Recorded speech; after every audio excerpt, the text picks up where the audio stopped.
प्रणाम गुरुजी। नमो नमो प्रणाम। प्रणाम गुरुजी। नमो प्रणाम गुरु। रिहंताणम प्रणाम गुरुजी, नमो नमः। नमो ऐरियाणम नमो वज्रायाणम नमो लोये सब्बसाहूणम यशो पंचनमुक्कारो सब्बपापप्पणासनो मंगलाणं च सव्वेसिं परमं हवै मंगलम् अज्ञानतिमिरन्धानाम् ज्ञानञ्जनशलाकया नेत्रम् उन्मीलितं येन तस्मै श्रीगुरवे नमः। प्रणाम गुरुजी। नमो। परम पूज्य प्रणाम गुरुजी। बाद कलिकाल सर्वज्ञ हेमचंद्र सुरेश्वर जी महाराजा के द्वारा विरचित सिद्ध हेम शब्दानुशासन नामक व्याकरण ग्रंथ और इसी व्याकरण ग्रंथ से उद्धरित पंडित वर्य शिवलाल जी द्वारा रचित हेम संस्कृत प्रवेशिका प्रथमा, मध्यमा और उत्तमा, ऐसे तीन विभागों से विभाजित हेम संस्कृत प्रवेशिका और इसी हिम संस्कृत प्रवेशिका मध्यमा और मध्यमा के प्रथम पाठ जो कि पुनरावर्तन स्वरूप में ही है, उसका अभ्यास हम लोग कर रहे हैं। हाँ बोलिए अर्चना बहन, क्या प्रश्न है आपका? हैंड राइजिंग के हैं। प्रणाम गुरुजी। क्लास जल्दी खत्म हो जाता है तो हम क्वेश्चन नहीं कर पाते। गुरुजी कौन आ, से भी वीडियो डाउनलोड नहीं हो रहे हैं। थोड़ा अभी वो टेक्निकल प्रॉब्लम के लिए उस पीसी को बाहर भेजा गया है। जैसे पीसी आ जाएगा वीडियो क्लास ही होगा। जी गुरुजी, प्रणाम गुरुजी। हाँ, और क्या है कि ये लिमिट 40 मिनट में पूरा हो जाता है, इसलिए ये थोड़ा सा तकलीफ है। थोड़ा 2-5 दिन वेट कीजिए, उसके बाद पूरा हो जाए, ठीक हो जाए। चलिए, अब हम गुरु यहाँ पर बात कर रहे थे कि मध्यमा और मध्यमा में। जी, इसी वजह से वीडियो अपलोड नहीं हो रहे क्या ग्रुप हाँ में? जी, हाँ जी, हाँ हाँ जी, थोड़ा सा ये तकलीफ है वीडियो के। वो 2-3 दिन वेट कीजिए, सब कुछ ठीक हो जाएगा। गुरुजी, मध्यमा की पीडीएफ आपने भेजी है क्या? हाँ, ग्रुप में पूरा के पूरा सिर्फ मध्यमा के नहीं, पूरा का पूरा बुक, जितने भी बुक है सभी बुक का अपलोड वहां से आपका गूगल लिंक वहां पर भेजा गया है। वहां से आप डाउनलोड कर सकते हैं। और ऐसे भी मध्यमा का भी ये पीडीएफ, जो ये बुक वाला भी जो पीडीएफ है, वही अब प्रैक्टिस बुक नहीं बना है, तो इसी बुक से ही हम लोग करेंगे। जी जी गुरुजी। ये बुक भी भेजा गया है। चलिए, अब यहाँ पर हम लोग देख लेंगे कि कल हम बात करते थे कि 72 प्रत्यय जो हैं, चार काल के कुल प्रत्यय कितने हैं? तो चार काल के कुल प्रत्यय है 72। और इस 72 प्रत्यय यानी 72 प्रत्यय को क्या माना गया है? सिद्ध प्रत्यय। माना गया है। कल हम देखे देखे थे कि ईद जो है, कि ईद 3 प्रकार के ईद है। उन 3 प्रकार के ईद को भी अगर ऐसे व्यवहार दृष्टि से अगर देखा जाए, विधान की दृष्टि से देखा जाए, तो वो 2 प्रकार के होते हैं। एक तो प्रत्यक्ष विहित और दूसरा क्या था? सूत्र विहित। जो कि ये जो 72 प्रत्यय यहाँ पर ईत जो माना गया है, वो कहीं यहाँ पर कहीं 100 का ईत नहीं होता है। फिर भी इसको शीत की तरह माना गया है, अर्थात शीत प्रत्यय की तरह ये माना गया है, इसलिए ये सूत्र विहित ईत है। अब यहाँ पर हम देखेंगे कि 72 प्रत्यय यानी 72 प्रत्यय, 72 प्रत्यय शीत है। इनमें से बीत शीत प्रत्यय कितने देखे थे? ये 72 में से बीत शीत प्रत्यय कितने? 13। 13 प्रत्यय। तेरह। सही, 13 प्रत्यय वो बीत शीत है। बाकी के 59 प्रत्यय, जो 59 प्रत्यय है, उस 59 प्रत्यय को क्या कहते हैं? अवित। अवित। अविच्छिन्न। सही है, ये अविच्छिन्न। ये जो है, ये छोटी छोटी बात इसको हमें याद रखना है। प्रथम नंबर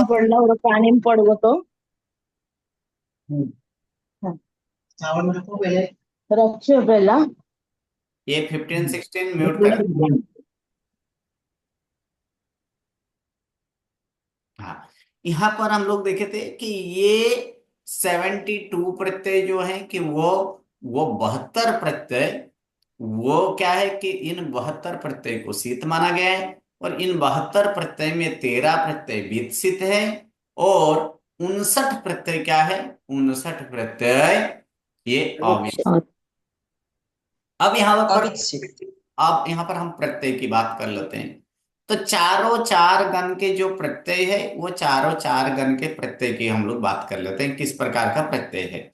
मूलतः ये हम लोग चारों चार गण अभी हम लोग सीखे हैं, जो कि प्रथमा में सीख चुके हैं। कौन कौन से? एक तो प्रथम गण, दूसरा क्या सीखे हैं, चौथा गण, तीसरा क्या सीखे हम लोग, छठा गण, और चौथा नंबर में दसमागण। दसवां। ये चारों गण के हम लोग विकर्ण प्रत्यय जानते हैं कि पहले गण के विकर्ण प्रत्यय वास्तव में देखा जाए ना, तब पहले गण के कोई भी विकर्ण प्रत्यय नहीं है, पहला गण का विकर्ण प्रत्यय है ही नहीं। लेकिन अभी अभी एक नियम आने वाला है, उस नियमों को हम लोग देखेंगे। वह नियम इस प्रकार के हैं कि कर्तरी प्रयोग में सिद्ध प्रत्यय लगने पर धातुओं को अविकर्ण प्रत्यय लगता है। क्या लगता है वहां पर? कौन सा? असव विकर्ण प्रत्यय लगता है। इसीलिए यहां पर प्रथम गण का विकर्ण प्रत्यय क्या है? असव। क्या है? हम लोग जानते हैं कि लेकिन किस प्रकार का है? तो वो है यहाँ पर अशव विकर्ण प्रत्यय। कैसे है? असव। चौथे गण का स्पष्ट रूप से दिया गया है कि यश्य विकर्ण प्रत्यय। कौन सा विकर्ण प्रत्यय चौथा गण का है? यश्य। छठा गण के विकर्ण प्रत्यय जो है वो है अश विकर्ण प्रत्यय। क्या है यहाँ पर? अश विकर्ण प्रत्यय। 10वें गण के विकर्ण प्रत्यय अगर देखा जाए तो 10वें गण भी पहले गण की तरह, अर्थात क्या लगेगा? अश विकर्ण। अब देखिए, ये चारों चार प्रत्यय शीत है कि नहीं है? ये चारों चार विकर्ण प्रत्यय शीत है कि नहीं? 100 सब में से इत हो रहा है कि नहीं? जी गुरुजी। जी, ये चारों चार विकर्ण प्रत्यय कैसे है? शीत है ना, ये शीत है। लेकिन इनमें से पहला गण और 10वें गण के विकर्ण प्रत्यय कैसे हैं? शीत विद दोनों, विद भी है, शीत भी है। ईत शीत। ये वो का भी ईत होता है और सौ का भी ईत होता है, इसलिए ये चार गण, पहले गण और 10वें गण के विकर्ण प्रत्यय कैसे हैं? तो विकर्ण प्रत्यय है। क्या है? पहले गण और 10वें गण का विकर्ण प्रत्यय अगर देखा जाए वो क्या है?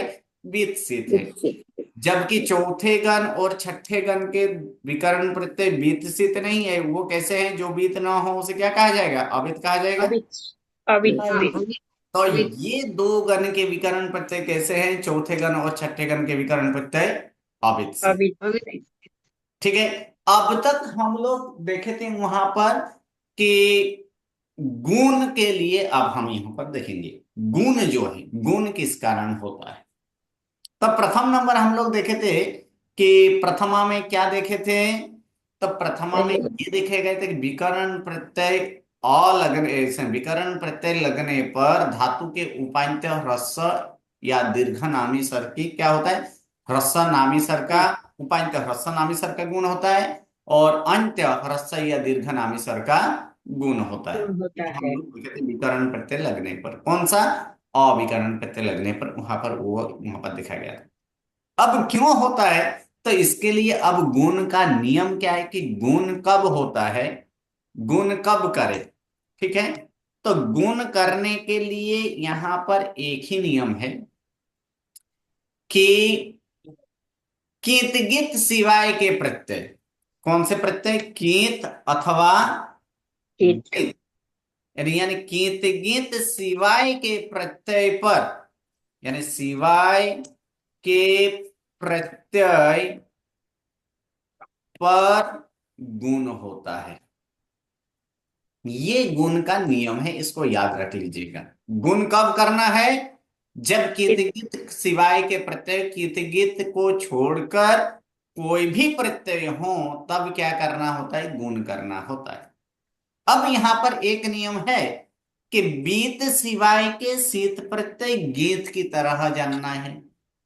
क्या है यहां पर एक नियम, बीत बीत सिवाय के सिवाय के शीत प्रत्यय बीत सिवाय के प्रत्यय कैसे हैं, तो की प्रत्यय गीत की तरह है। ये गीत है ही नहीं, लेकिन क्या है, गीत की तरह, अर्थात गीत की तरह अर्थात गीतवत है। क्या करना है इसको, गीतवत है, अर्थात गीत की तरह ये समझना है। गीत की तरह गीतवत है मतलब वो जो गीत में जो कार्य होता था वो कार्य यहां पर समझना है। कब, तो बीत सिवाय के शीत प्रत्यय, बीत सिवाय के शीत प्रत्यय अर्थात किसमें, अवित शीत में हम कहेंगे कि नहीं, कहा जा सकता है कि नहीं। बीत सिवाय का शीत प्रत्यय मतलब क्या है, यानी अवित शीत प्रत्यय हुआ कि नहीं। जी हाँ, तो ये अवित शीत प्रत्यय कैसे हैं, गीत है। गीत गीत, गीत और गीत क्या करता है, तो गीत गीत होने पर गुण नहीं होता है। गीत गीत सिवाय के प्रत्यय हो तो गुण होता है। इसका मतलब क्या है, जहां गीत प्रत्यय होगा वहां पर गुण होगा नहीं होगा नहीं होगा, जहां पर कित प्रत्यय होगा वहां पर गुण होगा नहीं होगा। नहीं होगा अब यहाँ पर और एक प्रत्यय यहां पर आपको यहां पर दिखा देते हैं, जो कि कर्मणि के प्रत्यय। किसके प्रत्यय, कर्मणि के कर्मणि के प्रत्यय क्या है, य। यज्ञ ये य कैसे है, तो ये य जो है यज्ञ प्रत्यय है। अर्थात ये प्रत्यय कैसे है, कित प्रत्यय है ना, ये कित प्रत्यय। अब देखिए कर्मणि में हम लोग गुण करते थे, नहीं नहीं नहीं करते थे, क्यों, नहीं क्योंकि कीट कीट प्रत्यय प्रत्यय होने पर गुण नहीं होता है, क्योंकि यज्ञ कैसे है, ये प्रत्यय कीट प्रत्यय है। अब प्रश्न ये भी है कि चौथे गण और छठे गण में भी गुण नहीं करते थे, क्यों, क्योंकि ये भी गीत की तरह है, गीतवत है, गीत की तरह है ना। ये दोनों प्रत्यय कैसे हैं, बीत सिवाय के सिद्ध प्रत्यय है कि नहीं, जी अविच्छेद यानी गीत यानी गीत गीत होने के कारण ही इसका गुण नहीं होता था। यहां तक क्लियर सभी को। जो हम लोग पहले गण के और छठे गण में अविकरण प्रत्यय होने के बावजूद भी गुण क्यों नहीं होता था, अब यहाँ पर इसका खुलासा हुआ। जी गुरु जी, क्लियर। जी तो इस कारण से ये यहाँ पर क्या नहीं होता है, गुण नहीं होता है। अब यहाँ पर आप देखिए, अब इसको प्रत्यय हम कहते हैं, तो प्रत्यय का मतलब है कि धातु के यानी धातु हो या शब्द हो, शब्द के बाद जिसका प्रयोग किया जाए, जिसका उपयोग किया जाए, उसे क्या कहा जाता है, प्रत्यय कहा जाता है। तो अब ये जो है ये कहाँ पर लगता है, धातु के बाद ही लगता है ना। विकर्ण प्रत्यय भी कहाँ लगता है, धातु के बाद लगता है कि नहीं, धातु के बाद धातु के बाद, इसीलिए इसको प्रत्यय के स्वरूप में भी, ये प्रत्यय के स्वरूप में ही है, और इसका विशेष प्रत्यय है, इसीलिए इसको विकर्ण प्रत्यय बताया गया है। क्योंकि धातु और प्रत्यय को अलग करने वाला प्रत्यय हो उसे क्या कहा जाता है, विकर्ण प्रत्यय विकृत कहा जाता है। प्रत्यय इसलिए ये भी विकर्ण प्रत्यय तो है ही, लेकिन ये इन प्रत्ययों के कारण, अब यहाँ पर प्रत्यय, यहाँ पर प्रश्न है कि मी प्रत्यय जो है, मान लीजिए कि चौथा गण का कोई एक धातु है, ठीक है, चौथा गण का कोई एक धातु हम लोग ले लेते हैं, जैसे कूप धातु, कूप धातु है, कूप लगा, य लगा, और उसके बाद तब मी प्रत्यय कैसे है, मी मी है कि नहीं, जी तो ये मध्य तो मी प्रत्यय है ना। किसका हाँ बैकग्राउंड आ रहा है, लेकिन म्यूट कर दें। यह है तो उसका यह है ना बीच में तो उसका असर नहीं रहेगा ना धातु के ऊपर हाँ, तो इसका गुरु जी ये चौथे जवाब, गण का धातु है तो हाँ, चौथा गण का धातु हो तो क्या है, हम हमारा गुण के लिए नियम कोई गण के लिए तो नहीं किया गया है, गण के लिए किया गया है यहाँ पर। तो यह विकरण प्रत्यय हुआ ना तो गुरु जी तो इसका जवाब इस प्रकार से है कि सही है, ये मी मी ये बीत प्रत्यय है, लेकिन उनके बीच में य जो लगा है, ये य कैसे है, यश, चित्त यश प्रत्यय भी है। प्रत्यय कैसे है, सित तो है लेकिन वित्सित नहीं है, यानी अवित्सित है, इसलिए गीत है। और ये गीत होने के कारण ही धातु में गुण नहीं नहीं होता था, होता। इसीलिए ये गुण नहीं होता है। अब यहाँ पर मीमी बीत है, तो तो ये उसका न्याय इस प्रकार से है, वहां पर एक न्याय लगाना है कि कोई वस्तु दूर हो और कोई वस्तु नजदीक हो, तो सबसे पहले ग्रहण किसका होता है, नजदीक वाला का कि दूर वाला का? नजदीक वाले नजदीक का। वाले का। नजदीक वाला का ग्रहण होता था ना। इसीलिए नजदीक ये वाले मी में प्रत्यय ये दूर है, कूप से दूर है कि नहीं? कूप के हम्म, नजदीक कौन सा है, य है कि मी यह है? विकरण प्रत्यय यह है। य है ना, तो यह जो नजदीक है उसका ग्रहण करना है। ये भले ये बीत प्रत्यय है, फिर भी य प्रत्यय ये नजदीक है, इसलिए नजदीक का ग्रहण किया जाता है। इसलिए यहाँ पर मी में भी ये बीत होने के बावजूद भी इसमें गुण नहीं होता है, क्योंकि नजदीक में अबीत है, गीत की तरह है, और इस कारण से धातु में गुण नहीं हुआ। जैसे कि किसी का घर हो और उस घर में कोई एक सामग्री लाना हो, ठीक है, और वो सामग्री अगर गांव में ही मिल जाता है, तो उसे उसे लाने के लिए कोई दूसरे गांव में जाता है क्या? नहीं। नहीं। नहीं, वहां पर नहीं जाता है ना, क्यों? क्योंकि गांव में ही अगर मिल जाए तो दूसरे गांव जाने की जरूरत क्या है। इसी प्रकार इसका मतलब यह है, कभी भी नए से, नए क्या कहता है यहाँ पर, कि नजदीक जो हो, यानी धातु के नजदीक जो हो उसी को ग्रहण करना है, और उसी को ग्रहण करने के बाद उसकी क्रिया करनी है। यहां तक क्लियर सभी को? जी गुरुजी। अब अब आगे, अब आगे हम लोग ऊपर थोड़ा सा चलते हैं। हाँ, अब कुछ यहाँ पर हम लोग देखेंगे कि आत्मनिपदी में यहाँ पर कुछ एक ऐसे जो नियम है आत्मनिपदी का, तो वो यहाँ पर देखेंगे। यहाँ पर एक नियम और भी है। हम लोग आत्मनिपदी में मध्यम पुरुष द्विवचन और अन्य पुरुष द्विवचन, हस्तन में मध्यम पुरुष आत्मनेपदी के मध्यम पुरुष द्विवचन, अन्य पुरुष बहुवचन, इनका, और आज्ञार्थ में भी कौन सा, तो आज्ञार्थ में भी उन्हीं है, मध्यम पुरुष द्विवचन और अन्य पुरुष द्विवचन। इन प्रत्ययों में हमें अंतर दिखाई दे रहा है। प्रथमा में हम लोग ईथे सीखे थे, ईते सीखे थे, ईथाम सीखे थे, ईताम सीखे थे, फिर यहां पर ईथाम सीखे थे और ईताम सीखे थे। इतना सीखे थे ना।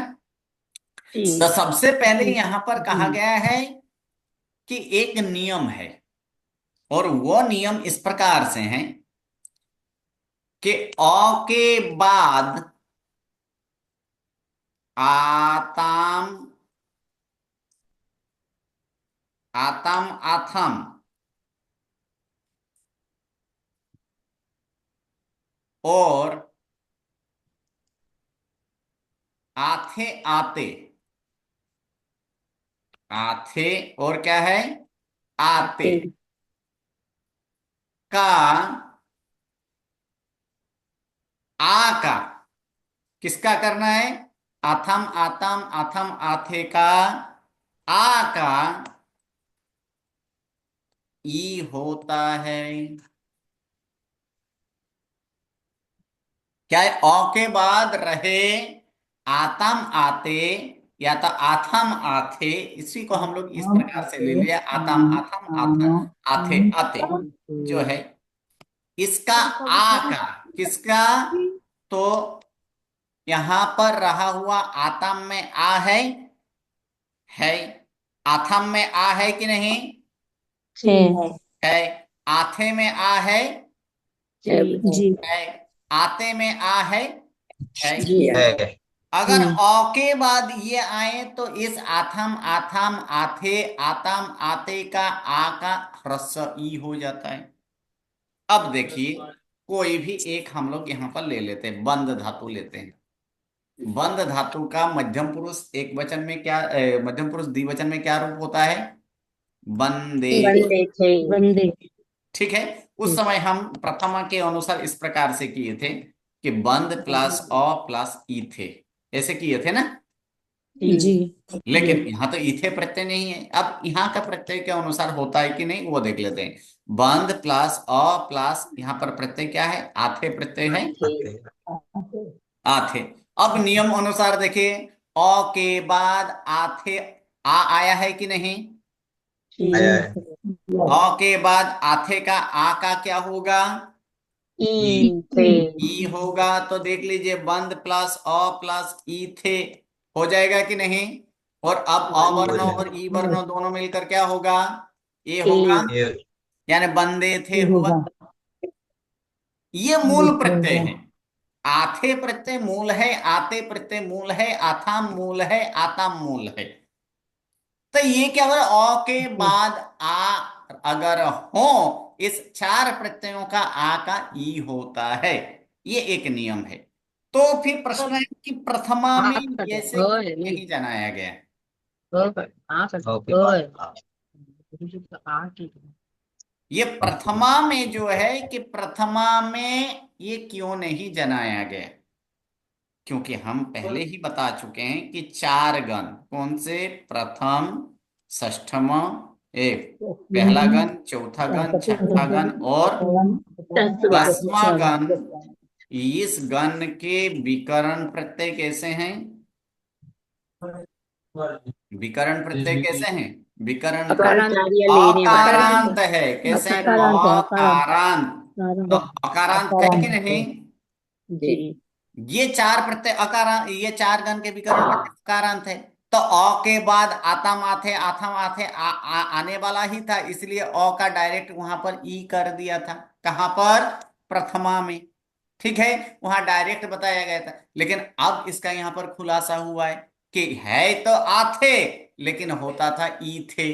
क्यों, इस नियम से कि आ का इस प्रत्यय में रहा हुआ जो आ है, इन चार प्रत्ययों में, ऐसे तो छह प्रत्यय है, छह प्रत्यय है ना, लेकिन दो प्रत्यय एक समान है। कौन सा, हस्तन मध्यम पुरुष आत्मनिपदी के मध्यम पुरुष, कौन सा के मध्यम पुरुष द्विवचन और अन्य पुरुष द्विवचन का प्रत्यय, और आज्ञार्थ मध्यम पुरुष द्विवचन और अन्य पुरुष द्विवचन का प्रत्यय एक समान है कि नहीं। जी देख जी लीजिए, हस्तन में क्या है, मध्यम पुरुष द्विवचन में आथाम है, आज्ञार्थ में भी आथाम है, जी। यहाँ पर अन्य पुरुष द्विवचन में आताम है, यहाँ भी अन्य पुरुष द्विवचन में आताम है कि नहीं। है तो प्रत्यय चार, लेकिन गिना कि क्या है, यहाँ पर छह है लेकिन गिना कितना जाता है, चार ही, क्योंकि दोनों एक समान है, इसलिए यहाँ पर चार प्रत्यय यहाँ पर बताया। तो इन चार प्रत्ययों का क्या होता है, आ का ई होता है, इसलिए ये अंतर प्रथमा में दिखाई दे रहा था। ठीक है। दूसरा दूसरा और एक है परस्मय पदी में। तो परस्मय पदी में एक और नियम यहां पर है कि वो है आज्ञार्थ मध्यम पुरुष एक वचन का। अब तक आज्ञार्थ मध्यम पुरुष एक वचन का प्रत्यय क्या था, नाम। ठीक है, नम प्लस अ प्लस क्या लगाते थे, जीरो, जिस कारण वहां पर रूप क्या होता था, नम। लेकिन यहाँ पर जीरो प्रत्यय नहीं है, यहाँ पर प्रत्यय क्या है, ही ही प्रत्यय। मूल प्रत्यय क्या है यहाँ पर, ही प्रत्यय है ना। ही तो इसके लिए एक नियम है कि अ के बाद ही प्रत्यय का, लोप। हाँ, ही प्रत्यय का क्या होता है, लोप होता है। अब देखिए ये चारों चार गण के विकर्ण प्रत्यय क्या है, अकारांत है, यानी अ के बाद ही आने वाला है कि नहीं। जी तो उस ही का लोप हो जाता है, यानी ही के जगह क्या होता है, जीरो। इसलिए प्रथमा ही के जगह क्या लगाया गया, तो वहां पर जीरो, परंतु मूल प्रत्यय क्या है, ही प्रत्यय। ही इतना क्लियर हो गया सभी को। जी। चलिए, तो फिर अब एक एक करके यहां पर नियम देख लीजिए, जो अभी अभी समझाया गया उन्हीं नियम यहां पर है। अब देखिए, प्रथम क्या है, वर्तमाना हस्तनी सप्तमी और पंचमी विभक्ति के प्रत्यय को क्या कहा गया है, शीत प्रत्यय। ये सिद्ध प्रत्यय कहा गया है। तो अभी भी हम लोग देखें कि चारों चार काल के प्रत्यय कितने, 72 प्रत्यय होता है। इस 72 प्रत्यय को हम लोग क्या सीखे थे, सिद्ध प्रत्यय कहा गया था कि नहीं। जी। ये तो हम सीख गए थे पहले। दूसरा, कर्तरी प्रयोग में सित प्रत्यय लगने पर धातु को असव विकरण प्रत्यय लगता है। ये तो अभी हम जी। और उसी प्रकार दूसरे और तीसरे गण में विकरण प्रत्यय नहीं लगता है। चौथे आदि गण में भिन्न भिन्न अलग अलग जुदा जुदा प्रकार के विकरण प्रत्यय आता है, जो कि आगे आगे हम लोग देखेंगे। चौथे गण के यश्य, छठे गण के असव, और 10वें गण में अशब। असव विकरण प्रत्यय। उसी प्रकार पांचवा गण आएगा, वहां भी नुस्नु आएगा। छठा, ऐसे तो सातवां गण आएगा, उसके लिए नस्ना आएगा। आठवां गण आएगा, वहां पर उ विकरण प्रत्यय आएगा। फिर नौवां गण आएगा, वहां पर नासना विकरण प्रत्यय होगा। दूसरे और तीसरे गण में तो विकरण प्रत्यय है ही नहीं। हाँ बोले हेमंगिनी, मैंने क्या प्रश्न है? जी, ये दूसरे नियम में ऐसा लिखा है ना कि कर्तरी प्रयोग में सित प्रत्यय लगने पर धातु से असव विकरण प्रत्यय बस लगता धातु से है। ही नहीं, यहाँ पर से के बदले यहाँ पर को कर देना, धातु को कर देना है। धातु को। जी गुरु जी। तो मेरा प्रश्न ये है, तो फिर चौथे गण के प्रत्यय भी हमने नहीं। और मुझे पता उसके चल गया, लिए तो यहाँ मेरे पर को स्पष्ट आंसर मिल किया गया। ना, इसी नहीं ये नहीं, मेरे को स्पष्ट आंसर कर मिल गया दिया गुरु गया जी। कि दूसरे और हाँ। तीसरे गण में विकर्ण प्रत्यय नहीं है, और चौथे आदि गण में अलग अलग विकर्ण प्रत्यय है। इसका जी मतलब जी असब किसका? असब पहले गण। मैं अभी अभी स्पष्ट किया था, पहले गण के धातुओं को कोई भी विकर्ण प्रत्यय नहीं है। स्पष्ट किया था कि नहीं? जी जी गुरु जी। कहां से? तो विकर्ण प्रत्यय एक्चुअल चौथे गण से स्टार्ट होता है। तो पहले गण, तो पहले गण में इन चार कालों में कौन सा विकर्ण प्रत्यय लगता है? असब लगेगा। क्यों? क्योंकि ये चार गण के प्रत्ययों कैसे हैं? सिद्ध सित प्रत्यय हैं, प्रत्यय है।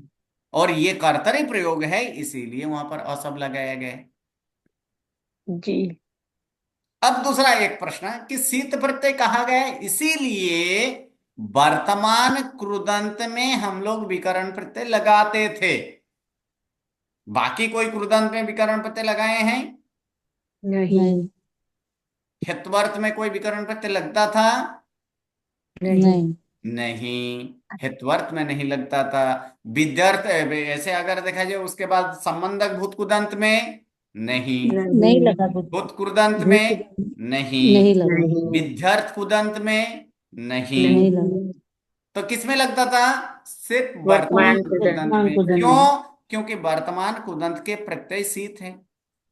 क्या है वहां पर? वर्तमान कुदंत के प्रत्यय क्या है? परस्मै पदी धातु जी को अतसत्व अतसत्रो क्या लगाते थे वहां पर? और आनस। अतसत्रो। जी तो अतसत्व ये और प्रत्यय आनस। शीत है कि नहीं? सईत जी वाला जी है कि जी नहीं?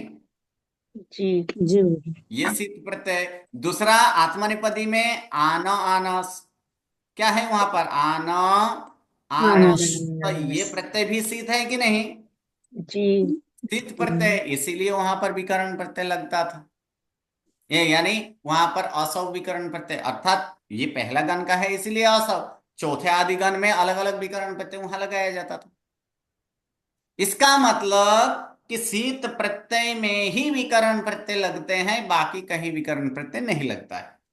ये आगे जाकर हम लोग जब चार काल को छोड़कर अन्य कालों को हम लोग आगे देखेंगे। इसीलिए इस पुस्तक में एक वस्तु और यहां पर नोट करने जैसे हैं कि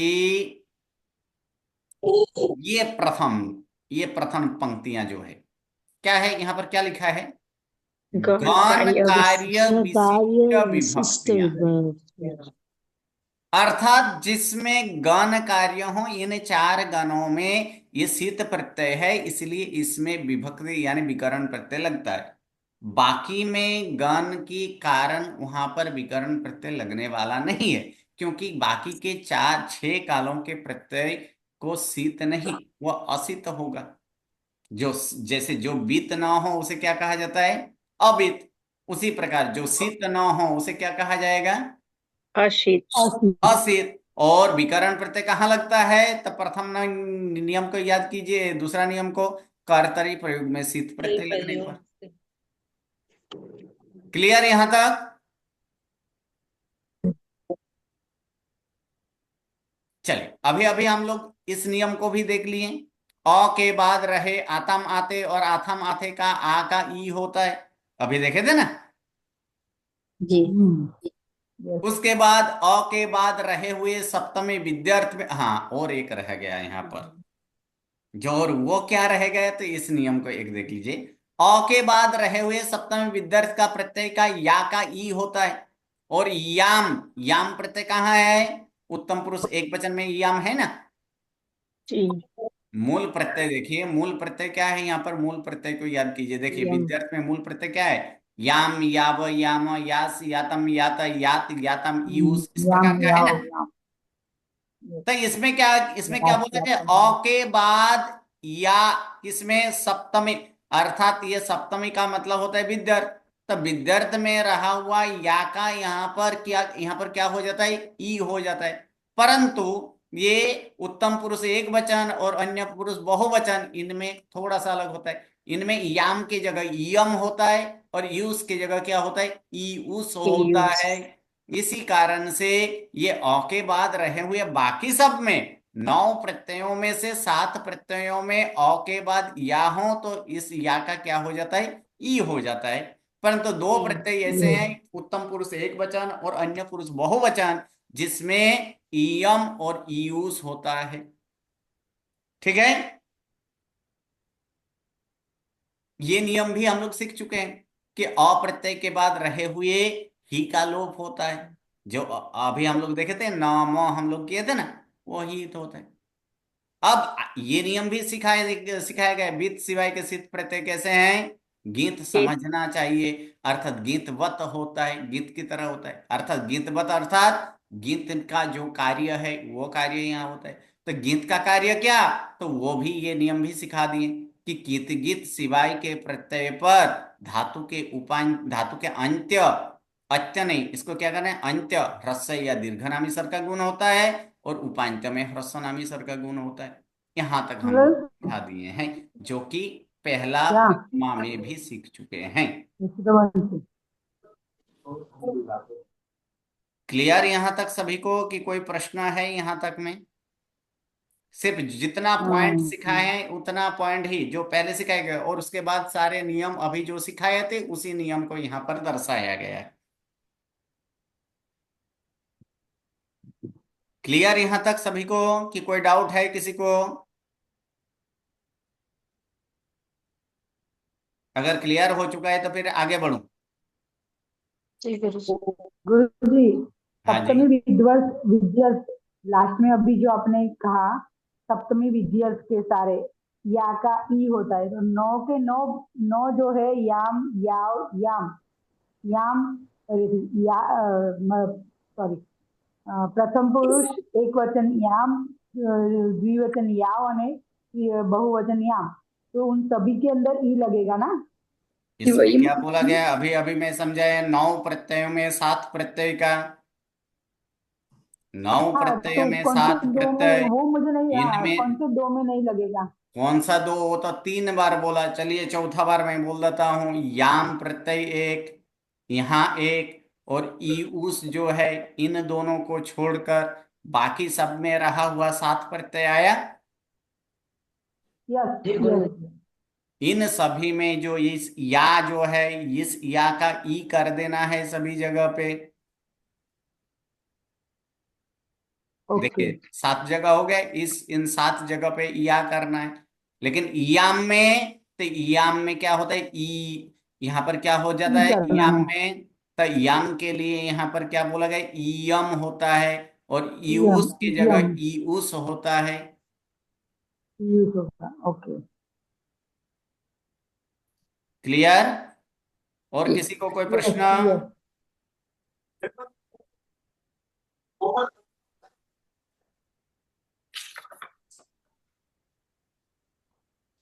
चलिए अब आगे बढ़ते हैं। आगे अब यहाँ पर क्या बताया जाएगा, तो वो हम लोग यहाँ पर देख लेते हैं कि आगे अब क्या करना है। तो आगे यहाँ पर हम लोग देखेंगे कर्मणि, तो कर्मणि वाला भी सिखा दिया, 8वां नंबर भी सिखा दिए थे। कर्मणि तथा भावे प्रयोग में सित प्रत्यय लगने पर धातु को कौन सा विकर्ण प्रत्यय लगता है, यज्ञ। यज्ञ। इसमें यज्ञ प्रत्यय लगता है। ठीक है, वो हम जानते हैं। और यज्ञ प्रत्यय कित होने पर धातु में गुण होगा, नहीं होगा। नहीं होगा। ठीक है, अब जो है कुछ उपसर्ग लगने पर क्या होता है, तो उपसर्ग लगने पर धातु और कभी कभी धातु का मूल स्वरूप को भी चेंज कर देता है। उपसर्ग क्या करता है, तो उपसर्ग जो है परस्मैपदी धातु हो तो परस्मैपदी को आत्मनेपदी बना देते हैं, आत्मनेपदी धातु हो तो परस्मैपदी बना देता है। कभी कभी उनको ही अनुसरण करते हैं, कभी कभी अर्थ जो है उस अर्थ को भी बदल देते हैं। उसी प्रकार यहाँ पर हम लोग देखेंगे जी धातु। तो जी धातु कैसे हैं, हम प्रथमा में सीख चुके हैं। जी धातु कैसे हैं, परस्मैपदी। ना, परस्मैपदी। परस्मैपदी। लेकिन दो उपसर्ग ऐसे हैं कि जिसके साथ जी जुड़ने पर वह परस्मैपदी नहीं रहता है, वो क्या बन जाता है, आत्मनेपदी। और वो कौन से दो धातुओं, तो वो दो धातु हैं पारा और बी। मिच्छर वो कौन से दो उपसर्ग, तो पारा और बी। पारा और बी उपसर्ग के बाद जी धातु परस्मैपदी होने के बावजूद भी वो जी धातु क्या बन जाता है, आत्मनेपदी। इसलिए इसलिए क्या होता है, परा जयते अथवा तो बी जयते। उसी प्रकार स्था धातु ये भी परस्मैपदी हैं, लेकिन इन स्था धातु के साथ चार उपसर्ग जोड़ा जाए तो वो स्था धातु भी आत्मनेपदी बन जाता है। और वो चार उपसर्ग कौन से हैं, तो सम बी प्र तथा अव। कौन सा, सम बी प्र तथा अव उपसर्ग लगने पर इन चार धातुओं ये स्था धातु क्या बन जाएगा, आत्मनेपदी बन जाएगा। इसलिए प्र प्लस स्था धातु तो फिर क्या होता है, प्रतिष्ठते। उसी प्रकार बी तिष्ठते। उसी प्रकार अगर सम देखा जाए तो संतिष्ठते, अव देखा जाए तो फिर क्या होगा, अवतिष्ठते। उसी प्रकार रम धातु जो है, रम धातु वास्तव में परस्मैपदी है ना, कि आत्मनेपदी है, आत्मनेपदी है। आत्मनेपदी है, सही है। रमे रमावहे रमामहे आत्मनेपदी है। लेकिन इनमें भी तीन उपसर्ग ऐसे हैं जो ये रम धातु पे लगने पर क्या हो जाता है, वो परस्मैपदी बन जाता है। और वो तीन उपसर्ग कौन सा, तो बी आ और परी। तो बी आ और परी उपसर्ग के बाद रम धातु परस्मैपदी हो जाता है। इसलिए तो बी रमती क्या होता है, बी रमती। ऐसे बी रमते नहीं, लेकिन क्या हो जाता है, बी रमती। और एक धातु ये आई एक धातु है, और आई धातु लगने, आई धातु के पूर्व में अगर उपसर्ग में किसी का र हो तो उस र का ल हो जाता है। जैसे कि परा उपसर्ग है, तब परा उपसर्ग में र है, है ना र, तो परा उपसर्ग में र है, उस र का ल हो जाता है। इसलिए पलायते रूप होता है, परा प्लस अयते यानी पलायते होता है। हाँ बोलिए जूली बहन, क्या प्रश्न है, 80 क्या प्रश्न है। अय धातु अर्थ यानी कहाँ पे मतलब उपयोग आता है ये, अय धातु अभी आने वाला है प्रथम गण के, वहां तक हम तो प्रथम गण के सिर्फ थोड़ा ही धातु देखे थे ना। अभी यहाँ पर बहुत सारे धातु हैं। इसे यहाँ पर पहले गण के, यहाँ अगर आप देखिएगा ये सारे धातु पहले गण का है, दिख रहा है ना। जो वहां पर पहले हम प्रथमा में सीखे उसके सिवाय के यहाँ पर इन सभी आपको धातु दिखाई देगा। अर्ज धातु, अर्ह धातु, ई धातु, क्रुश धातु, कथ धातु, गम धातु तो हम लोग तो सीख चुके हैं। जल धातु, धेनु धातु, जाना आत्मनेपदी जी। हाँ, तो ये सारे जो धातु हैं ये पहले गण के धातु हैं। इनका भी जो है उसमें एक आय धातु जाना है जी। हाँ, और उसी प्रकार लेकिन परा उपसर्ग लगने के बाद उसका अर्थ भी यहाँ पर बदल जाता है। तब पलायन करना, भाग जाना अर्थ होता है। उसके बाद और दो नियम है, और वो दो नियम हम लोग नेक्स्ट क्लास में देखेंगे। नमो नमो, प्रणाम। प्रणाम प्रणाम गुरुजी, नमो नमः। गुरुजी। गुरुजी, नमो नमः।